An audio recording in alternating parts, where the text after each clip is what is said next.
halkani waa RTN. Salaamullaahi calaykum waraxmatullaahi wabarakaatu. Kulanti wanaagsan mar kale daawadayaal kusoo dhawaada barnaamijka Sooyaalka Nolosha oo hadahan aad inooga barateen inaan idiin soo gudbino. Barnaamijka waxaa aalaba idinla socodsiisa anigoo Intisaar Saalax Xuseen ah. Caawa waxaa barnaamijka marti iigu ah Axmed Cadaawe oo kamid ah dhalinyarada ku nool dalkani Kenya isla markaana ah dhalinyarada runtii aadka u firfircoon ku dhaqan magaalada Nairobi. Axmed Cadaawe waxa uu ku dhashay degmada Afmadow waxa uu wax ku bartay xirada qaxootiga ee Dadaab. Uu ka soo bilaabay waxbarashadiisii hoose waxa uuna waxbarashadiisii sare iyo waliba dhanka jaamacadda uu ka dhameeyay magaalada Nairobi. waxa uu saaxiib aad u dhow uu la ahaa Allah u naxariistay wasiirkii howlaha guud iyo dib u dhiska Soomaaliya ee dhawaan lagu dilay magaalada Muqdisho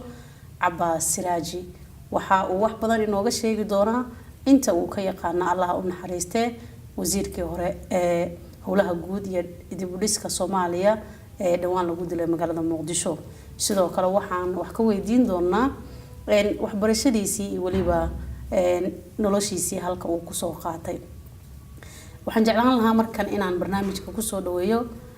Axmed Cadaawe. Axmed ku soo dhawo barnaamijka. bismillaahir rahmaanir rahiim. ma santahay Intisaar soo dhaweyntii maaragtay noo fiisay gaar ahaan aniga Axmed Cadaawe ahaan ay fiisay aad baan maaragtay ku mahad celinaa iyo dhammaan bahda maaragtay haweenka RTN aad baan ugu mahad celinaa. Axmed waxaad ka mid tahay dhalinyarada aadka u firfircoon ee ku dhaqan dalkan Kenya gaar ahaan magaalada Nairobi halkana wax ka bartay. sidoo kale waxaad saaxiib dhow leeyahay Allah u naxariistay Cabbaas Siraaji oo ahaa wasiirkii howlaha guud iyo dib u dhiska. waxaad wax nooga sheegtaa marka hore inta aanan u gudbin taariikhda saaxiibka bal adiga waxbarashadaadii meeshaad ka soo bilowday. bismillaahir rahmaanir rahiim. aniga waxbarashadeedii maaragtay Intisaar wax ku soo qaatay xerooyinka Dadaab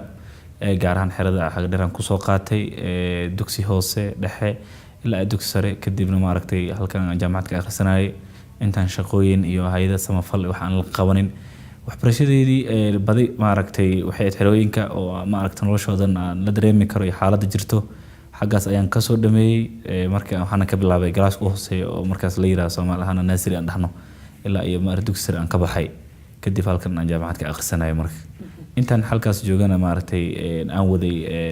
dhalinyarada maaragtay iyo qaxootiga waxa ka jiray urur dhalinyaro ka jiray oo weyn badi maaragtay la yiraahdo Youth Umbrella la dhahayo oo xubin aan ka ahayn markii dambena maamul aan ka qabtay. markaan u imaano taariikhda saaxiibka wasiirkii howlaha guud iyo dib u dhiska Cabbaas Siraaji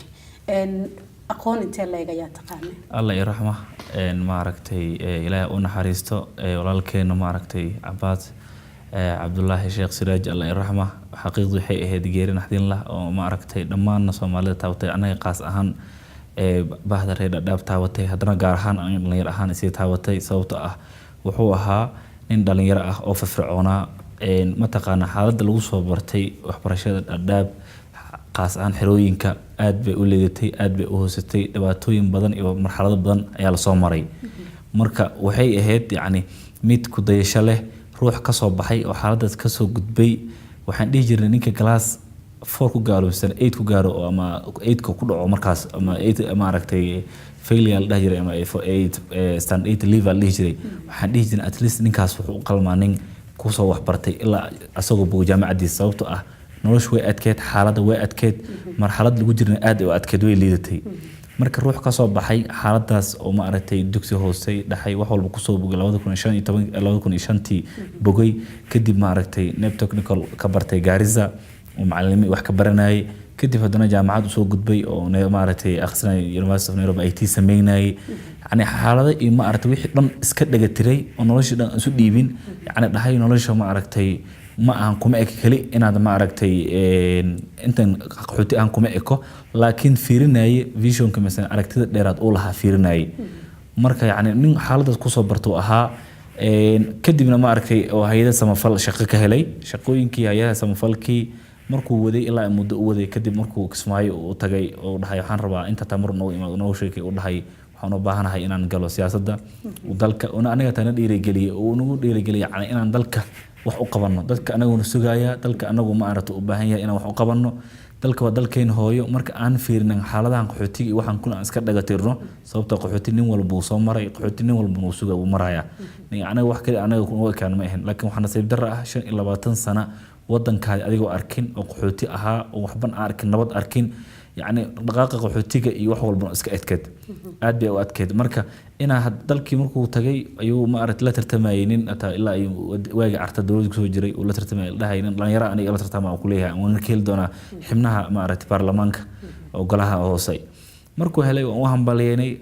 beesha caalamka dadka dadweynaha kulli Soomaaliga ma aragtay joogo meel dal iyo dibadda joogo aan baliyeen sababtoo in dhalinyaro ah dadka bari waxa aan jeedaa qurbaha ka imaaday oo lacag haysto oo lacag wax ku faan gareynayo ayay ahaayeen laakiin se asaga wuxuu ahaa nin dhalinyaro ah oo halkan wax ku bartay inta ku barbaaray noloshan adkeed wax ku soo maray haddana dhahay bal at least wadankii adigu ku baahan yahay waxna waa ka bedeli kartaa markii inuu isku dayay markuu uu helay alxamdulillah oo uu hambalyeynay ma aragtay kadibna uu soo magacaabay rasuul ma aragtay khayr uu soo magacaabay wasiirada xukuumadda uu soo dhisay qofka ugu yaraa uu ahaa haddana ninka ugu firfircoona ayuu ahaa sababta wasaaradda uu fiican wasaarad fiican oo dalka dib u dhiskun siiyay iyo howlaha guud oo ma aragtay federaalka haddana wuxuu ahaa nin isla markiiba shaqadiisa la jaan qaaday sidii asagoo intaas oo sano kusoo jiri misana siyaasad kusoo jiray sababta waxay ka go'daa intisaar waxa waaye wax la yiraahdo intention misana hamiga ruuxa uu leeyahay waxa ma passion miya misana wax iska yeelaysa asaga waxa uu passion marka ay ahayd yani wayna ka go'oneed ma aragtay inuu dalka uu dhiso intaas anaga waxay noo ahayd yani dhiirigelin asagoo marka horeba dhiirigelin ku dayashay ahayn haddana ma aragtay aad bayno sii dheereed marka waxaan lahayn bal meeshaas ka sii jaanqaad wuu hambalyeeyay waxa xasuustaa Allah yarxamo ma aragtay ilaa uu naxariistay suuxdii ma aragtay wuxuu furayay shaqaalaha wasaaraddiisa wuxuu u furayay African Development Bank iyo World Bank waxay ma aragtay lacag ay fangareynayeen seminaarka iyaga fangareyn lagu xaqabanaysa qol la yiraahdo UNOPS United Nations Office Project Service qol la yiraahdo ayaa seminaarka shaqaalaha siinayay markuu soo dhigay page-kiisa uu hambaliyay kadibna ma aragtay wuxuu lahaa Nairobi inaan soo gaaran jeclahay ayuu lahaa marka waan u hambaliyay waa mahadsanto marka galabtiina ma aragtay maqribkan waxaan maqalnay geeridiisa marka waxay ahayd mid aad looga naxo Allah yarxamaan leeyahay samir iimaan Allah ka sii ehladii iyo dhammaan bulshooyinka Soomaaliya laakiinse waxay ahayd yani midku asaga ku dayasho loo ahaa anaga waan ku dayeen waan fiirsanayna hasha il kali dhalinyaro ahaan dhadhaab kali kuma dhahay intisaar dhalinyaro ahaan markii la dhaho waa halka ruux oo meesha nagu jir aan fiirsanaynay isha ma aragtay meeshu asaga maraan lahayn anaga hataa sababtoo wuxuu noo jeexay wadan nadiif saliim ah wadankan waxaan jeclayn hamigeena oo ah waqti hadan uu yahay taa waa bin aadanka waa taqaana wuxuu ku shaqeeyo rajada laakiin qalbiga waa ka jabaysa laakiin hadan waxaan isku dayeynaa maanta inay noo noqoto furihii yani bilaawi wax walba sidii wadankii Tunisia sidii ma aragtay kacdoonkii waaga Tunisia marka taas ay noo noqon doontaa waxaan naxdin leh yani haddana dawladdii uu saafgareynay inuu gacantooda ku dhinto waa naxdin mid laga naxwaay oo intan ma aragtay hii hol dhaxda u xirtay oo ma aragtay iska dhagatay xaaladihii la soo maray waa taqaana ruux reerkii iyo ma aragtay xaaladaha lagu soo maray maanta uu ahaa hataa family ahaanto ay lahaayeen ninka lagu nasan doono waaye laakiin nasiib daro Allah ka jeclaaday ilaahay idinkiisa samar iimaan Allah ka sii dhamaanteen insha Allah amiin cadaawe aan u soo noqono adiga waxbarashadaadii intii aad wax baranaysay maxaa kugu adkaa oo ku soo maray والله waxbarashadii markaan aniga ahaanteeda ka hadlo waxaan wax ku soo bartay waxay ahayd dhadhaab waagaas hadda waqtiyada way kala duwan yihiin intisaar waqti walba waqti uu leeyahay isu dhiibaa waqtigaas hadda aan 2009 iyo waxdii waxay ahayd waqti ma aragtay aad nolosha qaxootiga u leedato marxaladda lagu jiray wax walba markay noqoto aad bay u leedatay maciishada hoose u liidatay marka aniga waxaan wax ku bartay yani ehel dad aan kor saarnaa familigeena iyo ma aragtay waxaan ku barnaa agtooda laakiin dad ehel aan saar ma aragtay agtooda wax ku bartay nolosha waa taqaanaa hadii dad ehel oo ayagana xaalad lagu sii jiro qaxooti ay tahay waa dareemi kartaa ma aragtay marxaladda yani meesha marayso waxbarashada cunada waxaan xasuustaa waqtiyada qaarkood hal waqti wax la cuni jiray xunitaankaasna anaga waxaan cuni jirnay bahaladan ka xishoon doon inaan dhaho oo la yiraahdo wajid ama مثلا boorashta aan yiraahdo ala isticmaal jiray la cuni jiray iyo waxyaalo kale oo yacni qaxootiga iskaga ahaa caado oo ka xishoon jirin anaga haddana hataa kama xishoon meel walba aan joogo aniga waa ay tahay bahal kale sababtoo ma ka faanay wax waana hunguri haddana yacni noloshayda horna waan ku soo qaatay badigeeda waan ku soo qaatay marka aad bay u leedatay waxbarashada meeshan nolosheeda yacni haysh waaye oo way kuleel zaid leedahay noloshii haddana iska cakiban dadkii aad la joogto dad oo maaragtay waalidka ehel si ah marka aad bay kula duuneed iskuuladii oo iyagana maaragtay waxbarashadii lama helayo waxyaalaha maaragtay facilities ama waxyaalaha kugu filan waxbarashada kaabi karo misna kor u qaadi karo tayada waxbarashada lama heli karo marka aad bay u adkeed xaqiiqdii markii aan ka hadlo haddii aan dhufan ka hadlaa waxaa awal tobankan ka hadli karaa keli waxbarashada keli haddii la dhaho marka aad bay u adkeed cunada lama heli jirin waqti waa qoodana waqti qaarkood 10 shilin oo Kenya ah wax ku cunayna maaragtay ayaa wax lagu cunaa jabati iyo maraqiis lagu cunaa hadii la helo waay hadii kale anaga canjaradaas aan maaragtay waa qaleynay anaga gacanteena ku karsan jiray been aniga antii shakhsi ahaantii aniga gacantay ku karsan jiray marka aan waay wax oo maaragtay wax ku qabto oo jid aad dab saaranay qaarkood maaragtay WFP bixin jirtay feeding program school feeding program ay bixin jirtaa marka يعني aad bay u adkeed iskuulada inaad dahayso maaragtay sida hataa maaragtay marka laga hadlo waxa wax kabi karo waxa waay oo ruuxa tayadiisana ama aqoontiisa kor u qaadi karo waxay tahay inuu helo yani macallimiin ku filan oo tayeysan iyo qalabkii ama aalad wax lagu baranayo ku tahay ma helin anaga taasi dhan ma helinin waxay yani waqtiga kale noloshooda ma arad iska tag dhunta waxa xasuusta hadda kor markii u adkeed waxay ahayd waxa u maleyn 23 bari hadii ka badnay ayaa maaragtay gaajala iska dhigi karaa yani biyo cad misna waxa cunaa maaragtay baashaasan helaa kadib dhunta ay qalashay dhunta markii ay qalashay ilaa iyo muddo 6 bilood dhunta maaragtay dhaawac yar ay ahayd oo daawooyin aan qaadanayo sababtoo dhunta qoyaan iyo wax ma maraynin marka waxay ku shaqeysaa baashan inuu yani qoyaankaas wax uu ka degay ku shaqeysaa marka noloshaas aad bay u kashay markaas way bugtaa kadib markii la dareemay dhaqtar aan tagay liigay waxa la ogaaday yani inay dhunta ay qalashay marka ay qalanta u baahantay in la qoyo dhacaan wax adagna ma marin karin markaas xilligaas galaaska ahayd xilligaas waxa stand 6 ah noloshaas aad bay u adkeed noloshaas waxa lagu soo bartana waa alxamdulillah waan ka soo gudubnay waxay ahaataba xaqiiqda banku sheegay dhalinyarada dhadhaab ah markaan ka hadlo 80% way ka soo gudbeen in badan oo dadka eheladooda aan la nooleen yani waalidkooda la noolaan way kuwa yani yara aan ka soo gudbin sababtoo ruux markuu waalidkiisa la nool yahay waalidka asoo nool waalidiinta qaarkood isku mid ma ahan ana dadka oo kale aan nool waalidiinta oo kale iyo waxbarashadooda iyo waxooda maaragtay ayaga ahaantooda waalidku rabaa laakiin ayagan ku dadaaleen oo keeles ahaan ka ah laakiin adiga marka waalidkaada la nooleen waxaad arki kartaa yani nolosha dhabta xaqiiqda ay wajihi kartaa caloosha xirnayni waxaan dheeynaa waa iskaashanayni waxa kale ku soo maray waxay xerooyinka qaxootiga waxa la yiraahdaa qabiil inta igu horeysay aan imaadaan qabiil ma maqlin waligay gurigana tagi gurigaas tagi waxa ka soo cunay kala ka dhaxbixi ma jirin wax la dhahayo deer iyo wax ma jirin waa iska dhaxbaxan walba guri kala ka sii dhaxbixi galaas biyo hada iskaas cunay waxa laga yaabaa quraac yar ama sanad qaday ma bajirtay ama cashaadii la helo saddex waqti mid kamid ah la helo in lagu dhigo dhalinyaro kale imaad iska cunto adid kuwi kala guriga kala ka soo cunto oo ma jirin ba xilligaasi in yani dadka dariska waxay u dhaqmi jireen dad wada dhashay dad wada dhashay ahayd qabiil ma jirin wax dhacay ma jirin waa la isgarabsan jiray waa guurka hadii noqoto oo ruuxan guursana uu dhaho inkastoo ay adkeed laakiin iska noqoto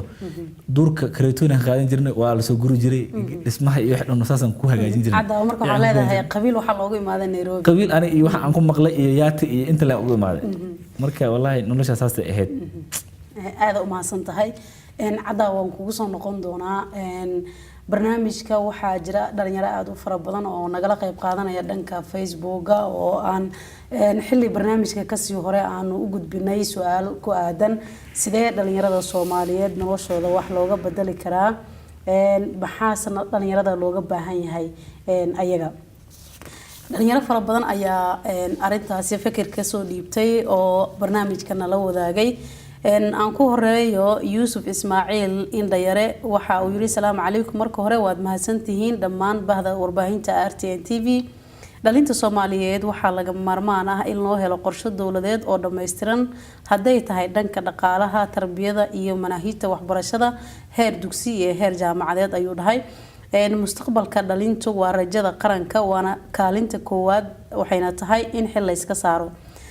dhalinta waa in wacyigelin iyo rajo abuur caalami ah loo sameeyo ayuu yiri. dhalinta waxaa laga baahan yahay in ay ku baraarugaan sida ay u dhisan lahaayeen mustaqbalkooda kuna dhaganuglaadaan talada waalidka iyo tan dowladda ay siinayso. sidoo kale Saciid Xaraf oo kamid ah asxaabta Facebook waxa uu yiri fikirkeyga in ay wax badan akhriyaan ay u baahan yihiin dhalinyarada isbedel ha sameeyaan ugu yaraan maalintii 5 saacadood waxa akhriyaan waxaana looga baahan yahay in mas'uuliyad ay iska saaraan dadkooda iyo dalkooda iyo naftooda ayuu yiri. sidoo kale dhakhtarka jacaylka daawada asna lagu magacaabo waxa uu yiri waxaan isbedel lagu sameyn karaa in shaqo loo abuuro waxayna u baahan yihiin wacyigelin in qataraha jira iska ilaaliyaan qabyaalada kooxaha diimaha iyo sidoo kale tahriibka burcadbadeedka intaasi in laga wacyigeliyo ayagana waxaa looga baahan yahay inay ka qayb qaataan wadanka dib u dhiskiisa iyo horumarka iyo sidoo kale nabadda ayuu yiri. daawada isna lagu magacaabo Ismaaciil King Soomaaliya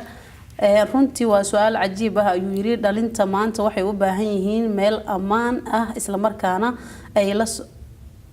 si ay ula socdaan ama in markaasi waxa uu yiri lama joogi karo meel aan amaan ahayn lama joogi karo ee dalka aan wax u qabano hadaan nahay dhalinta dalka ayuu yiri. Felis Maxamuud Jaamac oo kamid ah asxaabta Facebook isla markaana fikirkeeda ka dhiibatay barnaamijka waxa ay dhahday waa su'aal aad u muhiim ah waxaana loo baahan yahay in dhalinyarada tahriibka ku dhimanaya shaqo abuur loo sameeyo in loo helo qorshe dowladeed oo dhameystiran iyo in la helo waxbarasho tayo leh. mas'uuliyiinta xilalka hayana waa inay dalka hoos ay u eegaan. Maxamuud Maalin oo isna kamid ah daawadayaasha telefishinka RTN asxaabta Facebook waxa uu yiri marka hore waan idin salaamay dhammaan asxaabta RTN oo aad ugu horeyso adigoo ah Intisaar Saalax Xuseen. marka xigta dhalinyarada waa rajada shacab kasta uu ku xisaabtamo waa dadka la doonayo inay keenaan isbedel dhab ah. dunida horumartay dhalinyaradeeda ayaa wax cusub oo faa'iido u leh bulshada markaasi ku soo kordhisay. si dhalinyarada noocaas ah oo mustaqbalka in haga loo helo waxaan u baahanahay in dhalinteena la baro wadaniyada dal jaceylka inay yihiin iyagu cida uu dalka u baahan yahay. waa in iskuulaadka lagu dhigaa taariikh wanaagsan oo dhalinta ku abuuri karta wadaniyad iyo in dalkooda ay jeclaadaan.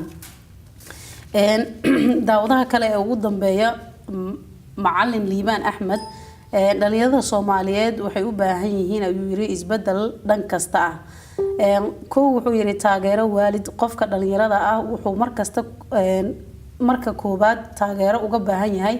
waalidiintiisa sida koriimo wanaagsan taageero maskaxiyan dhiirigelin iyo waxbarasho. qodobka labaad wuxuu yiri taageero dowlad wuxuu u baahan yahay taageero dowlad waa in uu helo dowlad ku taageerta hamigiisa waxbarashada iyo mustaqbalkiisa ayuu yiri. taageero bulsho qodobka saddexaad wuxuu u baahan yahay taageero bulsho waa inuu helaa hamigelin iyo taageero bulsho si markaasi dad wanaagsan oo u hana qaado nolosha u go'aansado si markaasi dad wanaagsan oo u hana qaado nolosha ay uga goodo. waa mahadsantiin ayuu kusoo gabagabeeyay bahda RTN television waan idinkaga mahadcelinaynaa barnaamijkan. cadaawa marka aan ku soo laabto dhalinyarada sida aad arkaysa waxay fikir kala duwan ka dhiibanayeen sida yani dadka dhalinyarada loogu sameyn karo horumar noloshooda ay uga sameyn karaan iyo sidoo kale waxa dhalinyarada Soomaaliyeed looga baahan yahay. markaad adiga fikirkaaga fiiriso maxaad u maleysaa waxa dhalinyarada Soomaaliyeed looga baahan yahay? dhalinyarada Soomaaliyeed waxa looga baahan yahay kow horta maaragtay midnimadu waa muhiim sababtoo ah maaragtay haddii midnimo la helo maaragtay guul waa la gaari karaa nolosha dhan waa laga gaari karaa. haddii dhalinyarada dal iyo dibadda wixii joogo midnimo la helo isku xirnaan la helo ay ka go'an tahay ruux walbo meeshuu joogo inuu dalka dib u dhiso maaragtay waa mas'uuliyad na saaran anaga Soomaali dhalinyaro ahaan dhalinyaro Soomaaliyeed ahaan wali mas'uuliyadna saaran waay waxa kale oo na saaran waxay tahay yani mas'uuliyad ahaan wadaninimo yani ruux walbo dalka dibadiisa wax ku soo bartay dad qurbaha jooga dad Kenya iyo wadamo kala jira caalamka kamid ah hadduu ruux walba meesha uu joogo oo ka jaan qaado uu dhaho yani waxaan jeclahay halkan inaan dalkayga dib ugu dhiso yani waxa waa mid horumar keen karto oo dalkan maaragtay u horseedi karto guul iyo horumar iyo maaragtay Soomaaliya waxay dhihi jireen the lost paradise the destroyed paradise Allah yani jannadii burburtay dhahan marka waa lagu soo celin karaa waqtiga ugu wanaagsan oo munaasabsan oo lagu soo celin karo waqtiga hadda aan taagannahay haddii aan gacmo isqabsan dhalinyaro ahaan meel walba aan joogno waxaan aaminsanahay inuu dalkana gacanta ku soo noqonayo dalkana uu noqonayo dal nabad ah dalkii Soomaaliya la garan jiray oo noqonayo oo maaragtay horumar iyo wax walbana maaragtay meesha ka jaan qaadi ka bilaaban karaan laakiin taasi waxay naga go'an tahay ruux walba oo meesha joogo hadduu ka soo hanqaad u dhaho wadanimo ay gasho يعني غير ودن ايغش او دho ani dalkayga meeshan aan joogo haday noqoto koo qurbaha joogo haday wadanka dhaqaale u soo aruuriyaan ruux walba maalin kamid ah maaragtay $10 $1 accountiga uu soo galiyo accountiga dawladda uu ku soo rido misana bankiga dhexe dawladda uu ku soo rido misana wax kamid ah meel kamid ah lagu soo rido oo la dhaho waxbarashada carruurta lagu siinaya agoomaha الله ما عرفت وحلو لسه يا معرفة institutionada dawladda misana macdiyada dawladda ay leedahay sababta dawladda macdiyadii dhan way burburtay hadday noqdo kuwa sirbaaraha kuwa maarad waxbarashada kuwa maarad rasaajada iyo wax macluumaad lagu sameeyo wixii dhan way burbursan oo dawladda ay leedahay wax shakhsi ahaan oo nin ganacsi lacag ka raadsanay ma aha yani kuwi dawladda ay leedahay dhan way burbureen haddii marka gacanta la qabsado loo nin walba isbitaalada waaweyn la dhaho maaragtay dadka tagaan ruux walba voluntary anaga ahaan Soomaali ahaan hal aniga dhalinyarada ku eedeynaa inkastoo hadda waayadan damba ay lahayn laakiin waayadan dambe in ay kala qaaday sababtoo ah wax voluntary lazim la dhahayo yani voluntary ahaan iskaad wax u qaban karto oo aan lacag ugu siin waxba lagu siin maalmahan dambe laakiin dhalinyarada alxamdulillah way ku fiicnaato hadda sidii barnaamijkan oo wiilkan walaalkeen Axmed Vision uu keeno caawi walaal barnaamijkan caawi walaal dhahay iyo dhalinyarada maaragtay waxyaalaha startup hadda la bilaabay kulli marka waxyaalaha waxay horseedaysaa guul waana arkaysaa guul laga gaaray oo hadda barnaamijkan oo kala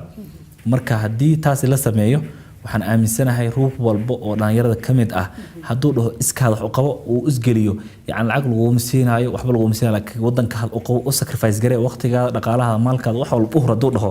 waxaan aaminsanahay inuu yani wadankana gacanteen ku soo noqonayo guul laga gaarayo wadankana maarad wadan nabad barwaaqo u noqonayo laakiin taasi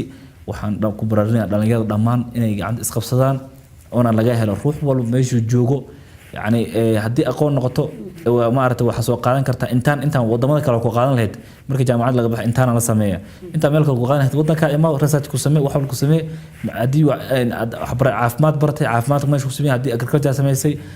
درت إبراها ماشي كسمية وحول ماشي إنه سمية يعني أنت مالك اللي عم قادن لهن إن وضنا كحس قادن وضنا كأنه سوء إنه وضنا كأنه أحسن منه waxaan aaminsanahay aan la hadalno hay'adaha dawliga iyo kuwa dawliga ku madax banaan kulli aan la kaashano xisaabtan dhab ah dawladda aan galno wali waxaan jeclahay aan isku dayi doona insha Allah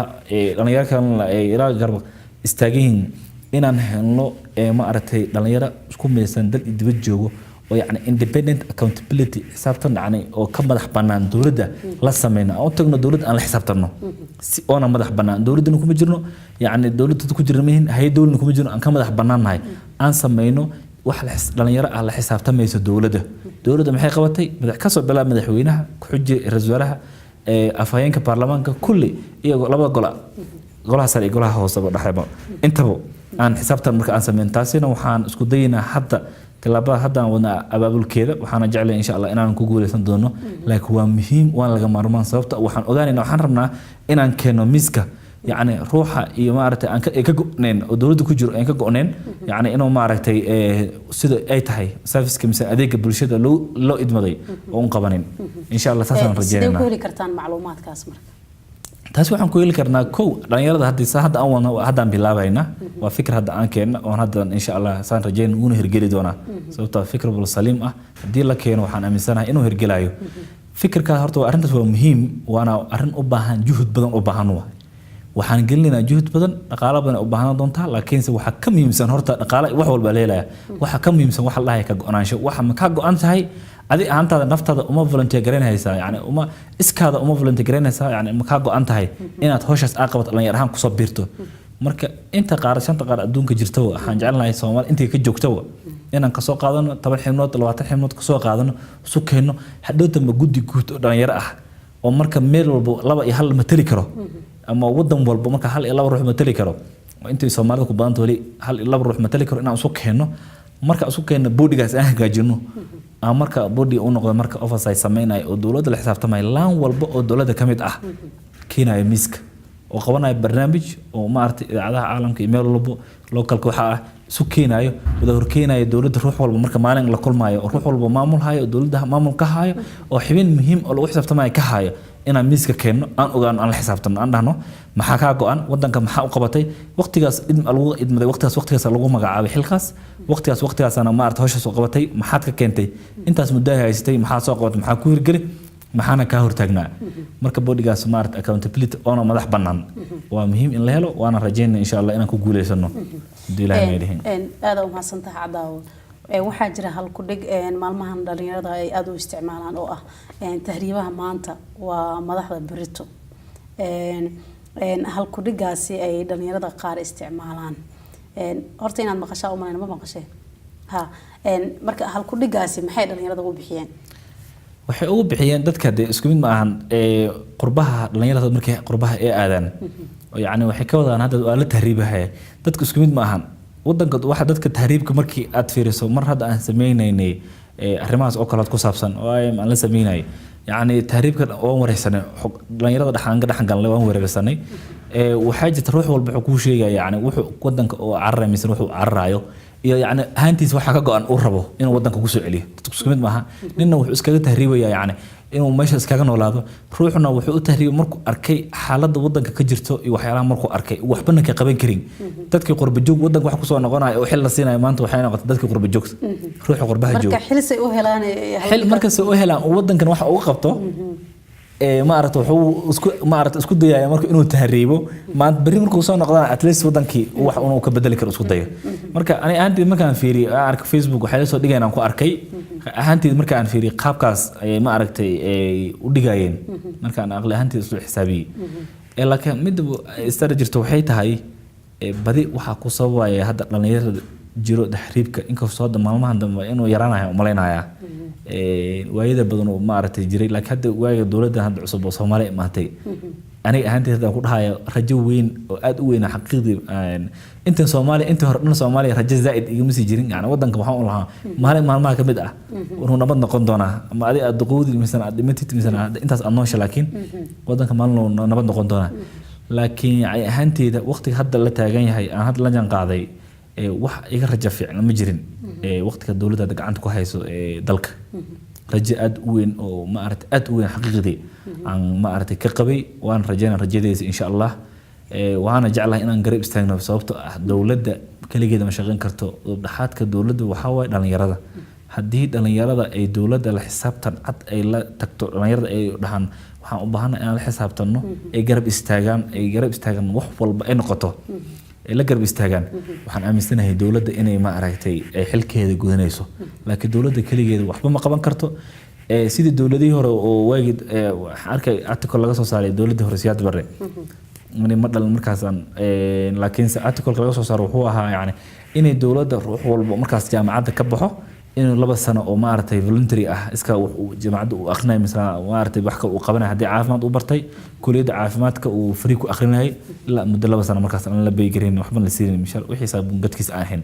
marka hadii dhalinyarada dalka iyo dibadda maanta jiro ay dalka saas ay u noqdaan ay dhahaan dalka waa u istaageynaa nin walba waxbana ma rabi waxaan u baahan iskii inaan wax u qabto waxaan aaminsanahay dawladda tahriib ma jiraayo wax tahriib aaday ma lahan dhalinyarada kulli wadanka dhaqaalaha yaala wadanka anaga muddo yar oo gaaban aan tagay oo shaqo yar ka qabtay aan ogaa xaqiiqdii dadka jaceylka iyo hamiga iyo waxay u qabaan ma maleysan kartid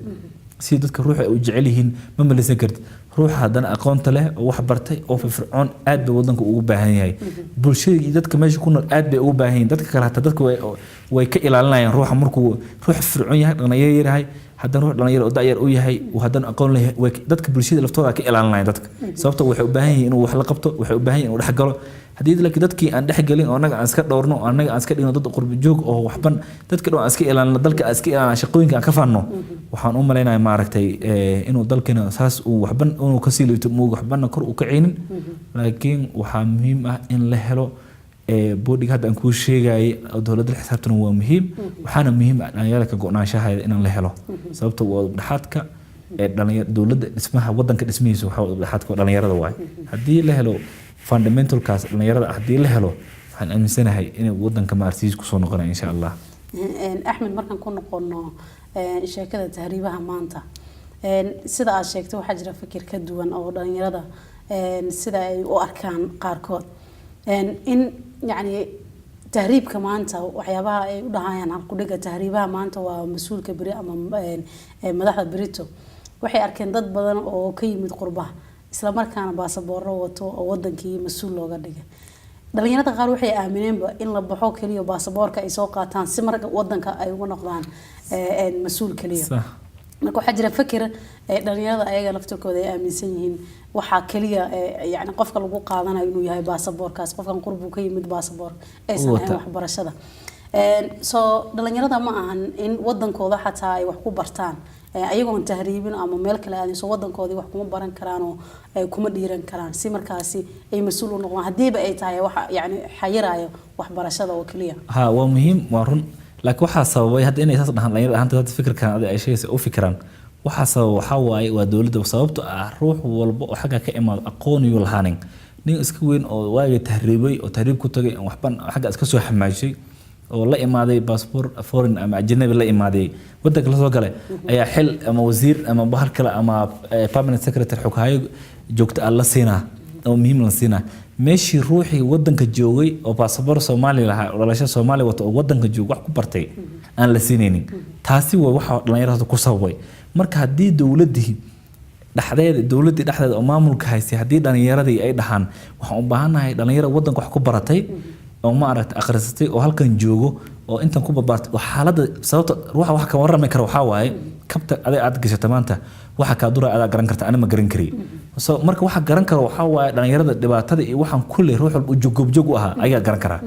marka laakiin nin dibad iskaga maqnaa oo xaggaas nolosha ku soo qaatay oo wax walba soo arka xaggaas kaga soo shaqeysanay markuu imaado hore laga qaadana xibilka siina marka taas waa wax u dhaheen laakiin ana waxaan dhalilka ku saarayaa dhalinyarada ma ahan waxa waa dowladda maamulka hayso waay haddii dowladda maamulka hayso ay merit ay wax ku geynayso ay ma aragtay xataa 4.5 waxaan lagu qaybsado yani dowladda ahaan lagu soo dhiso lama diidino laakiin haddii 4.5 kaas lagu keenayo lafteeda aqoon iyo merit lagu keenayo dhalinyarada dalkaas marka wax ku soo baratay oo xaaladda iyo waxa dhabta ka tawin karo waxaan aaminsanahay inay taas ay jiri doonin cadda waxaan soo gaarnay gabagabadii barnaamijka sheekadii kugu yaabka badnayd aad la kulantay maxay ahayd والله sheekada ani ahaanteed ihu yaabka badneed oo aan la kulmay ma aragtay waxay ahayd dhadhaab dhaxdeeda qasada dhadhaab dhaxdeeda ma aragtay kula kulmay ma aragtay waxayna ahayd waxa yani ku saabsan anay nolosheyda oo ahaanteeda ku saabsan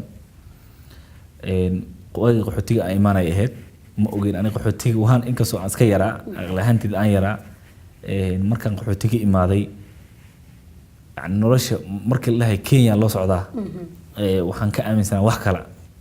إنك سؤال يرى لكن واحد صوصته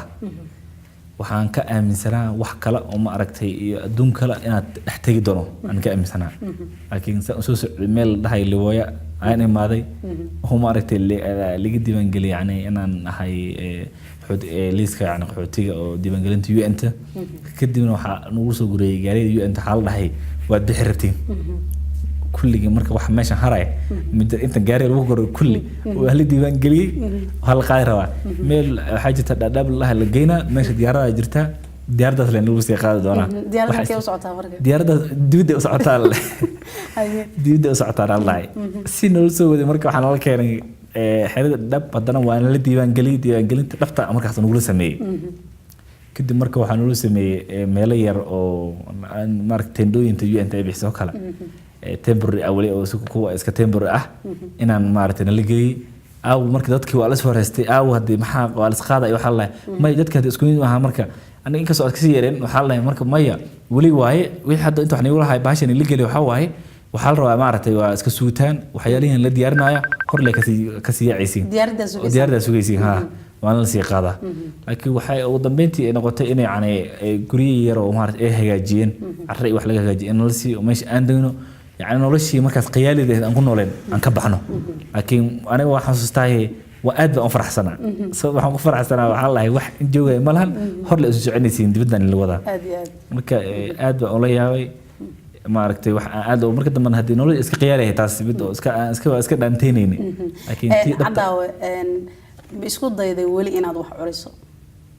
aniga ahanteed gabay ama hees geeraar waxay noqdaanba fay ana wax qoraal oo yani qoraal oo wax maaragtay luqada ku baxo luqada qalaad ahaan ku baxo ahaan inaan qoro ahaanteeda ma ogiya laakiin Soomaali ahaan af Soomaali aan horta af Soomaali ahaan ka ku dhaho ilaa ay dugsi galaaska afraad oo kala oo iska af Soomaali ku gaaray oo waan akhris af Soomaaliga markaas Soomaali markaan joogay sababtoo aad baan loo bari jiray markaas sababtoo xisaabta iyo sayniska iyo maaragtay waxyaalahaas kulli waxay nagu bixi jireen af Soomaali nagu bari jiray luqad walba af Soomaali nagu bari jiray marka aad baan garan laakiin isku maday markaas gabay yar oo waxyaalo yar markaas la soo xidin ha ana la sii jiray laakiin inta hadda aan aqligay u kala go'ay isku madayn heesaha ma dhageysataa heesaha waxaan dhageystaa Soomaaliya oo qaraami wali Soomaali kuma dhageystay bal codkaaga ma tijaabisay in haysi karto codkayga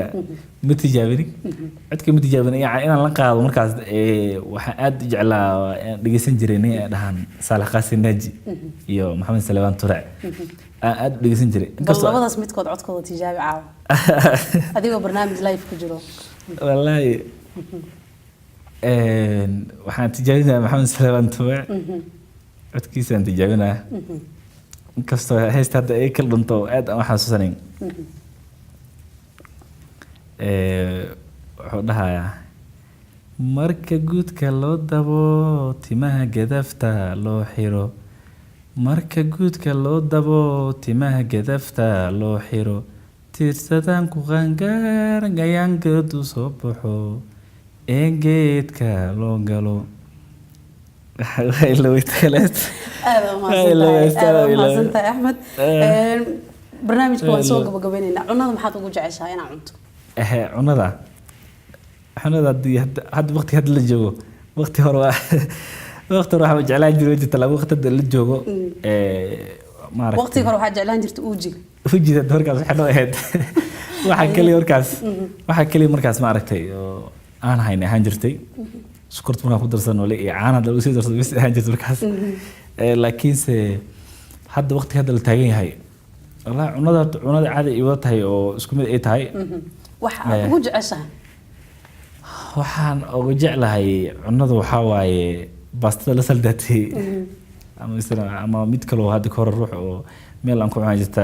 la dhaho baastada Soomaaliya taa laga helay fornati ma laha la hagaajiya taas aad ugu jeclahay cuntada aad u mahadsan tahay intaasi ayaan kusoo gabagabeynaynaa barnaamijkeenii sooyaalka nolosha oo aad kala socoteen telefishinka RTN xaruntiisa dhexe ee magaalada Nairobi anigoo Intisaar Saalax Xuseen ayaa barnaamijka idin la socodsiinayay waxaa barnaamijka toddobaadkan igala qayb galayay oo marti igu ahaa Axmed Cadaawe oo kamid ah dhalinyarada ugu firfircoon ee ku jira dhalinyarada firfircoon ee ku dhaqan magaalada Nairobi waxa una saaxiib aad u dhow la ahaa Allah u naxariistay wasiirkii howlaha guud iyo dib u dhiska Cabbaas Siraaji oo dhawaan lagu dilay magaalada Muqdisho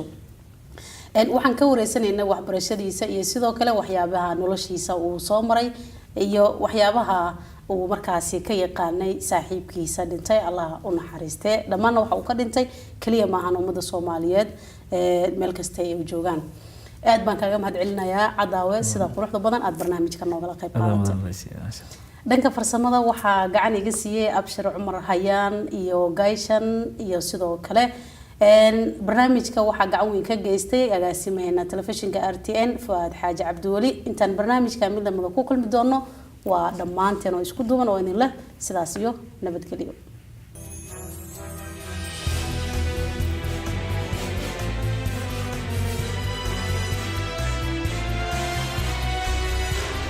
halkani waa RTN